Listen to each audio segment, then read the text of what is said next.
It's Miss Jones. Today I'm going to talk about the five themes of geography with you guys. So first things first, what I want you to do is make sure you have your social studies notebook in front of you, just like I have my paper here. Make sure you have a pen or a pencil or anything to write with, because you're going to be taking these notes, okay? So go ahead and pause the video if you do not have your stuff ready, and then unpause it when you do. Okay, great. Now that we have our supplies ready and we're ready to go, I'm going to show you what we need to draw first. So the first thing I want you to draw is a little line that goes all the way across the top of the page. Okay? Then we're going to come over here and we're going to draw one line here, one line here. Go all the way down. Next is we're going to make sure, not including this part, down here we're going to make sure we have 5 spaces. So let's see. 1. Copy everything I do, y'all. 2. 3. 4 and 5. Or you can see it. 4 and 5. Great. Alright, now we're going to pull our thing back up to the top. Alright, go ahead and pause the video now if you are still drawing your lines. Okay, now that we've got all our lines drawn, at the top here, right here in this space where there's no lines in the middle, you're going to write 5 themes of geography. If you need to, pause the video so you can get that written down. Alright. So the first theme that I want to talk about is movement. Alright? So in this your first little box, we're going to write movement.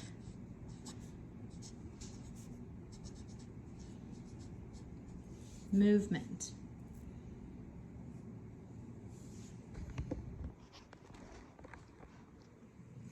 Movement. All right.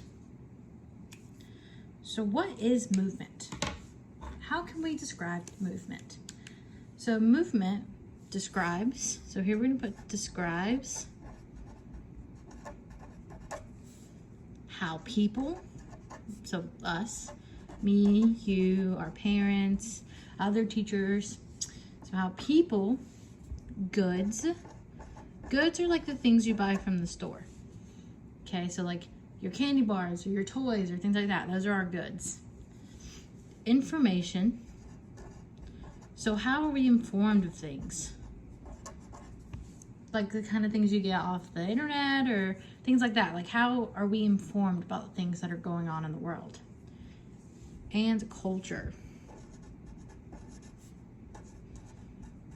One way I can describe culture is kind of like traditions. So like some traditions you may have is you might celebrate Christmas and another person might not, but we have different cultures. So we have different traditions and beliefs and things like that. So how does one culture get from a certain place to another place? We're going to talk about that too. Get to a particular place. All right, if you need to pause the video so you can get that all down, there it is all right there. Go ahead and do so now. All right, so movement describes how people, goods, information, and culture get to a particular place. So this could be by car, by a truck, you know, the really big trucks that go to like Walmart and Dollar General and things like that, those carry goods. People are moved around by cars. Here in Greenville, we have an airport in Greenville, so some people may come to Greenville with a airplane. Information comes through like the computers, or maybe you learn about things at school. And then culture comes from people. So people are kind of what moves the culture around. So that's what movement is. So in this little thing, we're just gonna draw a little picture to help us remember. So draw an arrow and another arrow. Great job, guys. You're doing amazing. All right, next is what I call region. Region. So a region describes the similarities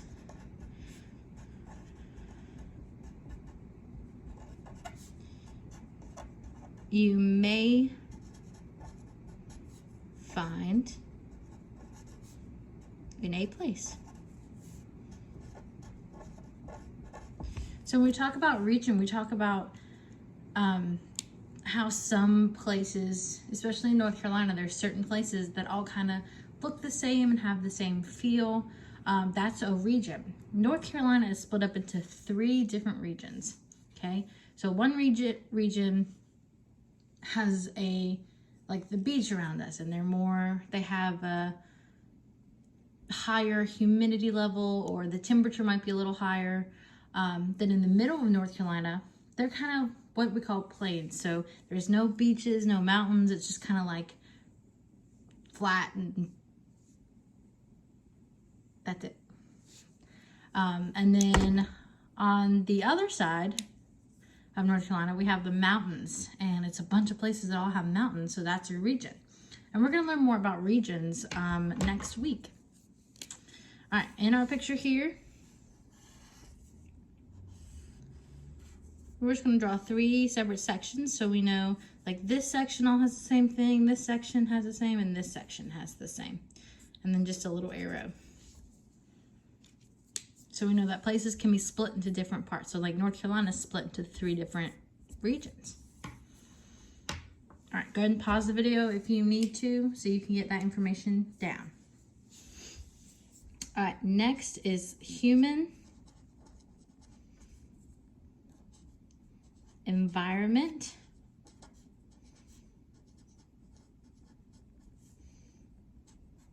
interaction.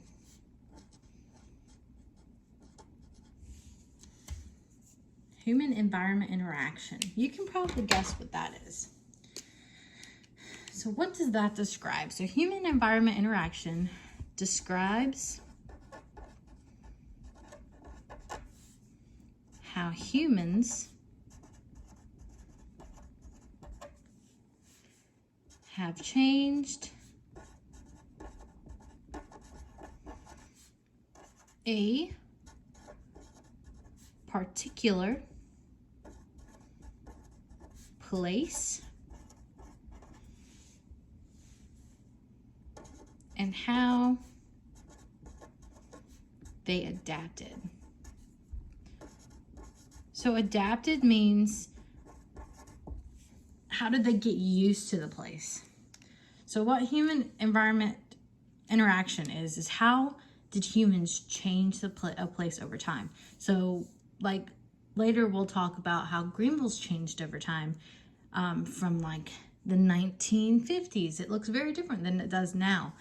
So that's what human environment interaction is. How did our humans, so how did we change Greenville from how it looked in 1950 to how it looks now? And then how did we adapt to those changes? How did we get used to those changes? So we're going to talk more about this. All right, in our little picture, we're going to draw a mountain. Your pictures do not have to be perfect. So draw a mountain, because environment, right? And then a little smiley face for the human part. All right, go ahead and pause there if you need to, so you can get that down.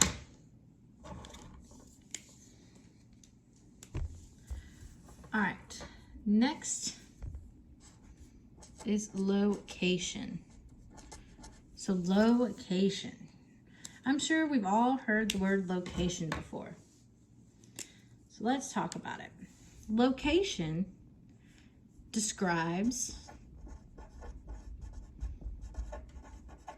where something is on Earth. And when it's describing where something is on Earth, it uses words like longitude or latitude. We'll talk about those words later. Longitude, latitude, it may say things like near, above, west, or more. So it uses words that helps give directions. So if you would say, oh, the bathroom is near the water fountain, or the bathroom at school is near Mr. Irvin's office. So that's how we describe a location. Here we're just gonna put a circle. Oh, that's the wrong pen. A circle. And we're just gonna draw some dots through it, kind of like a target. All right. Last but not least is place. Place. So place describes the physical